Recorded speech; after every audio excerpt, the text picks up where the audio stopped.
That's just like when That's you so just, crazy. it's like, it's kind of like a, what was that? I think that was on, in New York, whenever you told a bad joke, they would just sweep you off the stage. Yeah, Apollo. Yeah, Apollo.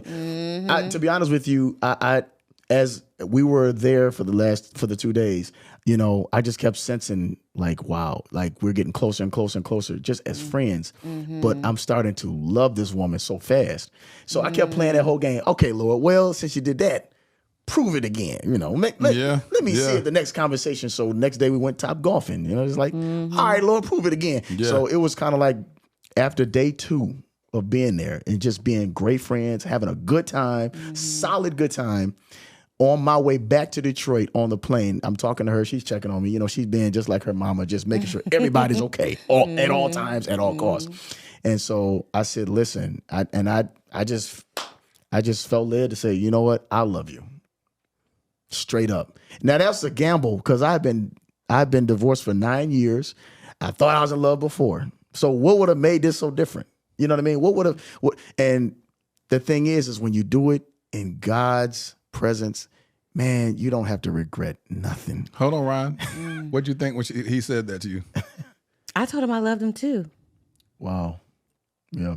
Because I think one of the things that the context here for both of us is that even though the courtship was very short, I mean, we had our first phone conversation, we dated, we got engaged, we did premarital counseling, we got married, and I moved from the East Coast to Michigan all within 6 months. Yes.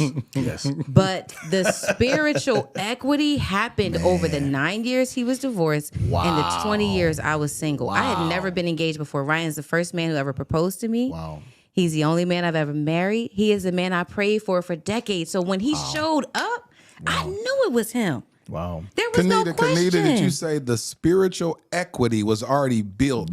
All of that time, the 20 years of your singleness, the 9 years that he went through, just all of this, the 7 years of y'all even being apart from each other, that God was building up the spiritual equity. And what's so dope about what you just said is God allows us, the Bible says, for I know all things work together for the good of them that love God and to the called according to his purpose. Your dad had to experience seeing the wrong guy to be able to identify the right guy.